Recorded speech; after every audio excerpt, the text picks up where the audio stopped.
I have officially lost over 80 pounds on this weight loss journey. 81 pounds to be exact. And no, I did not lose this weight during my 48-hour fast. In fact, I actually gained weight during my 48-hour fast.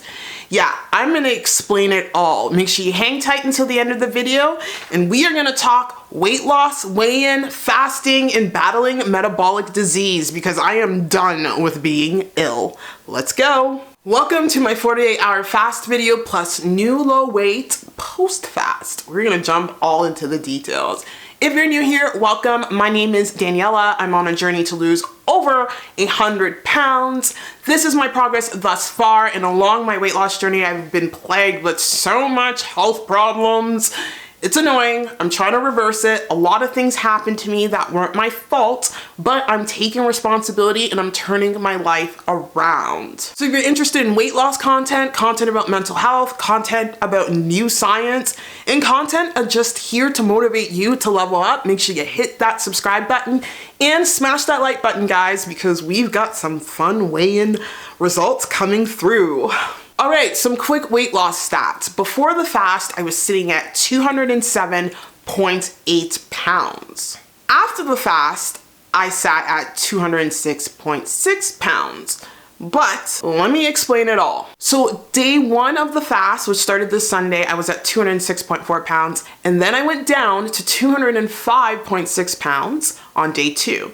And then the third day, when I broke my fast, I weighed in at 206.8 pounds. So I ended up breaking the fast at a higher weight. Was I alarmed at all? No. If you're new here, or for those of you who don't know, I've been doing OMAD since September. I just jumped on this OMAD train after trying to find a way to lose the amount of weight I gained over the summer after getting into a car accident, binging, being forced to go on antidepressants because it was good for headache relief, and I made a promise to myself to never touch these drugs again. I should have just listened to myself, but I'm not upset. It was a really hard time. So I've been doing OMAD, or time restricted eating, or eating anywhere between 18 to 24 hours each day. 24 hours, sometimes I do a 24-hour fast, sometimes I do a 20-hour fast, but on average it's 20 to 22 hours. So with doing OMAD, I've been noticing recently that my body, when I eat more calories, the scale seems to drop dramatically. So I've been noticing my body has been holding on to things. And that's what happened post-fast. So basically after the fast, I ended my fast with beef liver, which I have to go take out of the fridge right now and cook because for some reason I can only handle beef liver. I'm having issues with nausea here right now. I don't know what's going on. And I broke it with a grenade protein bar. I shouldn't have done that because you really want to break your fast with as natural products as possible. You don't want to break your fast with a protein bar. You want to break it with things like whole foods, like beef liver. DrMindyPelz recommends bone broth, but not everyone can do it. And I usually can jump into eating a solid meal after a 48-hour fast because I've been fasting for so long. Anyway, the details. I ended my fast at a higher weight than I did. So I knew the next morning when I would wake up, the scale will drop, and that it did. And then the next morning when I ate and I had my regular OMAD meal, I actually broke my fast at 16 hours yesterday because I just metabolic flexibility. Again, you can't be in this mindset where you're stuck on only keto, only keto. Only the people who should be on keto for a long time are the people who have severe autoimmune issues. Like they have no choice but to do keto. But for the rest of us, it's all about metabolic flexibility, and that's what I love DrMindyPelz. She talks about the importance of metabolic flexibility, like not getting stuck in doing OMAD forever. I will not be doing OMAD forever. I'm gonna be switching things up. But anyway, let's get to the weight. So post-fast, 2 days post-fast, because it is now Thursday and I ended the fast on Wednesday, I am now sitting at 201.4 pounds. Guys, I am like 2 pounds away from Wonderland. I have not seen the scale hit 100 pounds or be in the 100-pound mark. I don't even remember for years. So like when this happens, I might cry because I'm not a crier, FYI. I've just been going through a lot with this stupid amitriptyline withdrawal and going through antidepressant withdrawal. And I just been crying every morning because it's just been so hard existing lately. But I don't know how the hell I'm doing all of this through the midst of the storm. Like, how focused am I to, turn that weight gain of 229.8 pounds into a weight loss of over 23 pounds and then to continue it on, and I'm sitting at 201 pounds. I am officially 100, not 100, I will be soon, but I'm officially 81 pounds down on my weight loss journey. I'm so freaking proud of myself because the hell I'm going through. Damn, I'm so proud of myself. I get manly sometimes. Well, I wouldn't say manly, I'm just a very intense woman. Very intense. Anyway, that was pretty interesting how I gained weight during the fast, and that coincided with a blood sugar increase. So I'll put my blood sugars on the screen here, and when I first started up my fast, I believe I was at 4.4 millimoles per liter of blood glucose in my blood. Then it bounced to 4.7 at, I believe, 35 hours, and then it bounced down to 4.2. And then, right when I broke my fast, it was at 5.6 millimoles per liter. Now, anything in the 5.6 range in fasting world means you have diabetes. If you have a fasting blood sugar of 5.0 millimoles per liter or more, you're in trouble. And I've never been officially diagnosed with diabetes, but I'm pretty sure it's there, because insulin resistance isn't just about seeing your blood sugar go high. It's you can have normal blood sugar in your blood, but your brain may be going through hypoinsulinemia or having issues with metabolizing insulin. So I'm learning so much, and I'm just so thankful for all the great people on the internet who are brave enough to test the mainstream narrative of weight loss and healing people, because as the more weight I lost, it got harder and harder and harder to lose. For those of you who've been with me for a while, thank you. You know I was stuck in the 218 to 220 pound range for a while. And I recently broke through that plateau thanks to fasting, thanks to my determination, thanks to throwing in therapy, and just really going all in, because I know the traditional just counting calories, it works, but it takes too long for someone who's been on a journey, who struggles with metabolic disease on multiple levels, high blood sugar, no, not high blood sugar, I don't have high blood sugar levels, but the fast kind of proved that. No, I don't. I've had my blood tested, no doctor has said that, but I'm pretty sure I do. But anyway, non-alcoholic fatty liver disease, because I don't really drink a lot. I'm not a big drinker, and just dealing with that is a sign of insulin resistance. High cholesterol out of the blue, that's been going down since I started OMAD. So fasting is healing my body. High triglycerides, these are all markers of metabolic disease, and not to mention my gut, which is really bloated right now. That has to do with my CICO. Being a woman is fun. I don't know why my body's still fertile. I've been talking to my uterus about this. We don't want any more pregnancies. I've only had one pregnancy in my life, and it produced this beautiful boy. But that pregnancy nearly killed me. Anyway, this body, chill. No babies. I'm, like I said in my last video, a few of you guys laughed, I'm very fertile. I know I would be one of those women, if I was careless, I'd get pregnant at 40, but I ain't doing that. Okay, I ain't doing that, even though I'm not on birth control. Don't worry, you actually have to have, to have babies, and I'm not doing that right now. Anyway, that's way too much TMI. And yeah, I'm being too crazy. So let's get back on track here. So yeah, when I ended the fast, my blood sugar levels were high. Why were they high? Because my body was doing gluconeogenesis. It was finding ways to make sugar without using carbohydrate substrates or carbohydrate, what do you call it? I'm trying to use scientific terms here. Substrate basically means something that you put together to make something. So yeah, I hope that made sense. My poor brain. So that's what was going on there. My body was getting, glucose from proteins. A lot of people think, you know, you're gonna lose muscle. I'm not losing muscle, guys, but I need to start going in the gym, which I will, because I got encouraged to do that from someone who's helping me out. More on that a little later. So yeah, the fact that my blood sugar went up, and I felt good. I didn't have to break the fast, but I decided to break it because I just broke it because I wanted to deal with doing a 48-hour fast because that was my goal.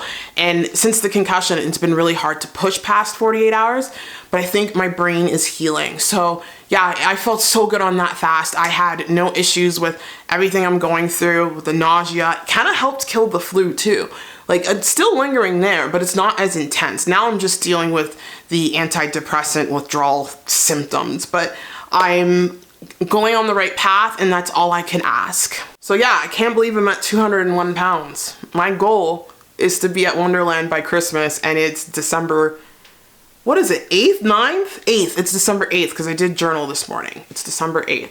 So I'm pretty damn proud of myself. Now let's talk a little bit about metabolic disease. Metabolic disease or metabolic syndrome is a group of conditions that increases your risk for heart attack, diabetes, and stroke. These conditions include things like high cholesterol, high triglycerides, not proud of this at all. I'm pissed off about it, but there's a genetic link to that in my maternal side of my family. High blood pressure, high blood sugar levels, waist circumference. If you have a big gut, that's a risk of metabolic disease if you hold weight in your gut, and if you are obese. Now, mind you, obesity is not the #1 criteria for metabolic disease, because you can have metabolic disease and still be lean. I've talked about this before. Dr. Chris Palmer, the psychiatrist who I'm absolutely obsessed with, and the science he's spilling out. Like, I love science, guys. I went to school for biology and environmental studies. I love science. I love learning it. It makes me excited. And I was kind of sad that my career didn't, turn into a scientist, because that was my plan. But maybe I can be a YouTube scientist. Hey, Derek from More Plates, More Dates. He literally got recognition from a true scientist, Mr. Andrew Huberman there, and who's such a humbled guy and was so kind when Derek corrected him on one of his videos. So I can be a YouTube scientist as long as I'm spitting out facts. And if I'm not, please correct me. I'm not afraid to be incorrected, but I do love science. And Dr. Chris Palmer, he basically had metabolic disease. He had high cholesterol levels when he was going through med school, and he was in his early 20s, and the doctors wanted to put him on cholesterol pills, and he's like, whoa. And he was never ever big. He was never overweight, but he always had a gut. And with that same note, you can be obese and not have issues with insulin resistance. Like, it's weird. Metabolism is weird, but we're learning so much about it, and I'm so passionate about this field because we are learning so much of the role of mitochondria, how insulin resistance impacts mental health. Metabolic disease is literally a disease of the mind and body, because I've struggled with my mental health for as long as I can remember. I've had things happen to me in my childhood, my adulthood. I've had stresses, but I've always struggled with mental health, and I'm always trying to find a way to get better. And let's be honest here, the mental health system has failed many of us. Just throwing in pills that cause things to be worse. That's why I was always anti-depressants and psychotics. Like, the one pill I took back in the day when I was hospitalized for depression after going through years of being in pain, I was on an antipsychotic, Latuda, and that was for my apparent bipolar 2, which I don't really think I have, and I don't have. It's very confusing. The mental health system's broken, and literally it made me worse. I went on amitriptyline, I started having ideation. That made me worse. So I don't know. Like, it's just, it has to be something different. And there's this whole new world of metabolic psychiatry that Dr. Chris Palmer is a part of, and so many other people are, and they're spreading the light that we can truly cure mental health illnesses and lose weight simultaneously if you are a person who's overweight or obese through different avenues, just simply by diet. Like, it's crazy. Diet isn't sexy, it isn't a pill, but at the end of the day, Mother Earth gave us everything we need to be healthy. Metabolic syndrome is also related to insulin resistance, as I was briefly touching on, and there are certain conditions that a lot of people are plagued with right now that has been linked to insulin resistance. PCOS, non-alcoholic fatty liver disease, that's mine. What else? Crohn's disease, inflammatory diseases. They're all being linked to, insulin resistance and the whole metabolic disease. That's why I think it's so dangerous when there's like influencers out there being like, oh, you don't need to worry about insulin, blah, blah, blah. Please read the science, because there are people who listen to you, and there's science coming out recognizing the role that insulin plays with weight loss, the role that insulin plays with mental health disorders. You gotta be open-minded, and there are people out there who have been trying the calories in, calories out for a while, and they've been failing. I'm not saying calories don't matter, because they do, but there's more to it. There is so much more going on, and when you understand the metabolism of how things work on the bigger level, you can help people more. Also, I think the role of mitochondria is so unique and cool. Like, I've been listening again to Dr. Chris Palmer a lot, and he was talking about how basically we learned when we went to school or university, what have you, studying cell biology, mitochondria is the cell's powerhouse, right? It turns food into ATP, into energy, and goes into the Krebs cycle and the whole lot. But we are learning that mitochondria actually impacts our body on a multiple level. Mitochondria actually plays a major role in the production of neurotransmitters. Linking mental health here. Here we go. And it also plays a major role with hormones. And I'm not talking about any hormones, like major hormones like cortisol, progesterone, estrogen, testosterone. Mitochondria plays a major role with gut health. Mitochondria also plays a direct role with inflammation, and it actually is directly responsible for turning inflammation on and off. And as you guys know, I've struggled with chronic inflammatory pain ever since I gave birth to my son. So I knew something went haywire with my metabolism after giving birth. And I really wish like someone would see this video and connect that, like certain women who go through pregnancy coming out with metabolic disorders, because I remember touching on this, like after I gave birth to my son, I developed non-alcoholic fatty liver disease. Like, I did put on weight, but I feel like there was a lot going on. And mitochondria also play a direct role with epigenetics. Like, can you believe that? And epigenetics is basically the environment expressing certain genes. So whatever you expose your environment to, an environment can mean food or what have you. If you have two twins who are identical, let's throw in the Bella twins, because I'm a wrestling fan, Nikki and Brie Bella. Brie Bella is a vegetarian and vegan. Nikki Bella she eats whatever she wants. Like, she eats meat and all that. She's very health conscious. They're both health conscious, beautiful girls. And their genetics on an epigenetic level are probably expressed differently because they do different things. They consume diet. So like, we're learning so much, and I'm just trying to share it with people who've been struggling with weight loss, who have been struggling with mental health. They're all linked. So through my journey of trying to find answers, I kind of connected with a couple of major groups. I recently joined Cole Robinson's Snake Diet Motivation group, and I actually reached out to him to get coaching, because there's no one on this earth, well, there's people, but I don't know anyone who knows how to solve my metabolic issues and reverse these things. And he's helped tons of people, and I'm just thankful that he's actually helping me. I didn't think he would. So shout out to him for doing that. And he's been coaching me with my OMAD, and he's basically saying everything I'm doing is right, but he does want me to get my butt to the gym. But we're gonna be responsible, because my brain is like, I wanna go to the gym, I wanna work out for an hour and a half, I wanna weightlift for an hour. I can't do that. I'm still recovering from my concussion. But just to be around people and getting out of my house, because lately I don't wanna get out of my house, because I don't know, just a lot. But I know it will help my concussion. I was talking to my concussion therapist about this. She said, just going out and connecting with people and being around people. And that's what I did. I messaged two of my friends this morning. One of my friends, hopefully we can go out for sushi soon and she can join me in the gym.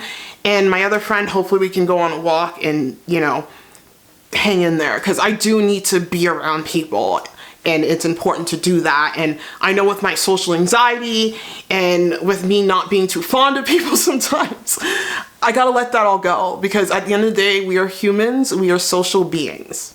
Why are we social beings? I want to be a dog. I want to be a dog, okay? I love my dog. Dogs are cool. They socialize, they sniff each other's butts, and I don't want to be human. So yeah, I'll be working with him. He's going to be coaching me, giving me all of his expertise, because I have no idea what I'm doing. And I was worried about certain things and he's been helping me out. So shout out to him. And then from his group, a couple of ladies I've connected with.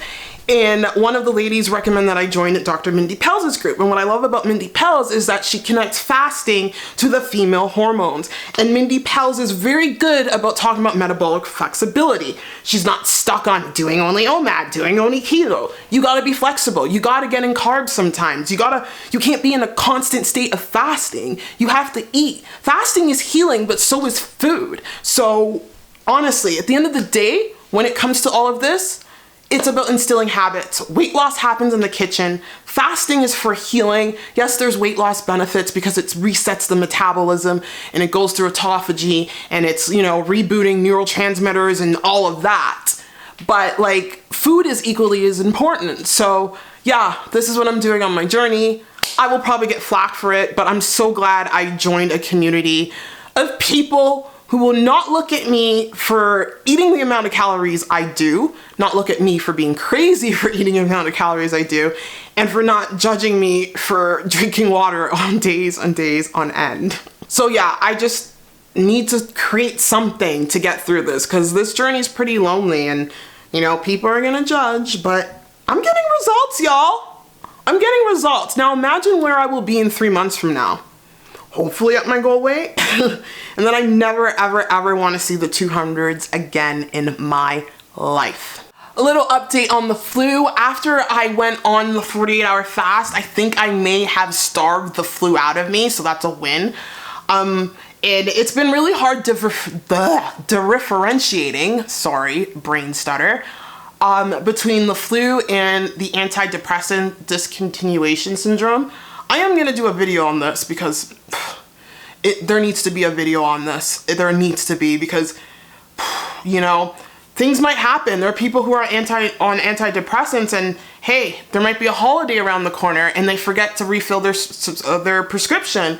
Or, hey, their doctor might be, you can't get a doctor's appointment and they miss their prescription and then they're going through these crazy withdrawals. So, like, it's really important for me to get the message out there how sometimes it can be dangerous to mix different mental health meds and how it can actually make certain people's mental health condition worse, especially anyone who's obese.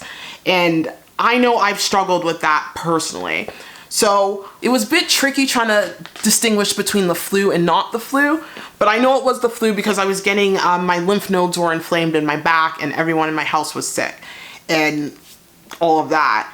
And now with the whole antidepressant discontinuation syndrome, with the heart palpitations and the tingling down my arms and my legs, yeah, we're still going through that. I had a really rough night. I've had some really rough times mentally. This weekend was really bad. Like, I got severely depressed. And I also got depressed during the summer, and I'm starting to pin it together that when I got depressed, like really bad depressed, I'm not going to share too much details. I was on amitriptyline. The last time I was on a mental health drug, Latuda, after I was hospitalized in 2017, that was the worst year of my life. This is the second worst year of my life. But I was on Latuda, and that also did not make me feel good either. I had horrible intrusive thoughts. And, like, I don't know. The mental health industry needs to change, and there are people changing it. Like I've mentioned before, Dr. Chris Palmer is one of them. That's major. Dr. Daniel Amen, like, thank God for the internet, because I know doctors don't like Dr. Google, but at the end of the day, I'm trusting Dr. Google than I am trusting these doctors these days, because, like, for my doctor to tell me to go from 25 milligrams to 50 milligrams like that, You know, she was only trying to help. I'm not blaming her. I love my doctor. At the end of the day, she's helping me out a lot. And she's also respecting the fact now that I am not touching medication. She has removed cortisol shots from my treatment. I'm not touching anything. We're gonna do this as natural as possible. And she approved acupuncture for me. So I love my doctor for respecting our understanding that my body is medication sensitive, apparently.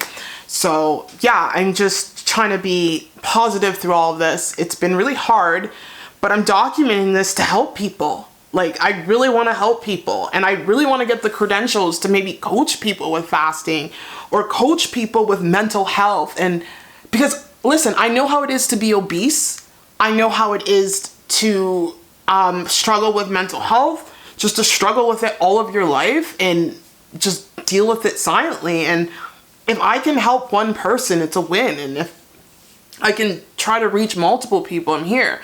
Because I think it's important that someone like me with my story share it and help people, because I can relate. I was almost 300 pounds, guys. I've dealt with chronic pain. I've dealt with mental health. It's easy to relate to somebody who's gone through what you've gone through. Like, I'm not like putting anyone down who's been in shape all their life and they're helping people. You can still help people that way, but there's more of a deeper connection when you understand how it is to be overweight, or you understand how it is to struggle. Anyway, this too shall pass. Please know, if you are going through it, do not give up. Do not give up. Hang in there. Life is fluid. Life will always change. One bad moment or a season does not mean you have a bad life. We need you here. You're valuable here. Your life is valuable. Your existence is valuable. I'm talking to you people who are struggling with mental health. I'm talking to you people who are just struggling in general. Do not give up. Do not give up, because I love you. I want you to be here. I want you to know that you can handle anything this life throws at you. And if you are currently on any mental health meds, please make sure you're taking them on time. I don't want you going through any withdrawal symptoms. Just make sure your prescriptions are filled and everything. And if you ever get to a point where you feel like the meds aren't working, or you feel like things are not moving forward, please do your due diligence and don't come off them cold turkey, especially if you've been on them for years. I was only on amitriptyline for 5 months. So going cold turkey, I don't advise it, but my symptoms were so bad, my heart kept pulsing. And that's the worst thing about antidepressant withdrawal or having clash with your mental health medication. It's the anxiety. The anxiety would drive anyone to madness. But I'm so thankful, like I said in my post this morning or yesterday, for people like Michaela Peterson, who just did an episode on antidepressant withdrawal. And I thank my lucky stars, and I thank God she did, because they were talking about the nausea. Like, the nausea, guys. I love food, and this is taking away my ability to eat food. Yes, I'm on OMAD, but like, I do have days where I eat a little more, and I can't do that because of this nausea. But the nausea, the hallucinations, I'm gonna keep my hallucination private. I did have I'll just share it with you. It's a ridiculous hallucination. I basically saw, okay, I play Roblox with my son. Anyone know Doors? Okay, you have to have kids to understand this. Timothy the spider. I was lying in my bed. I turned around and I saw this giant spider and I freaked out. Then I was walking through the house and I kept seeing mice run everywhere. If you guys don't know, I have a big phobia of spiders and I have a big phobia of mice. I was going crazy. And Pete, my baby daddy, he was like, you just need to go to bed. Because he knows about that. He's gone through withdrawals himself, benzodiazepine withdrawals. I've seen mental health meds pretty much comatose him. It's been a journey with that. But yeah, I totally forgot what I was saying, but I think now is a good time to drop in the emojis. If you made it this far into the video, just put down 3 orange heart emojis, and I will see you in the next video. The next video will be my 48-hour fast vlog. So I'll take you through it vlog style. Send you mad love. Bye.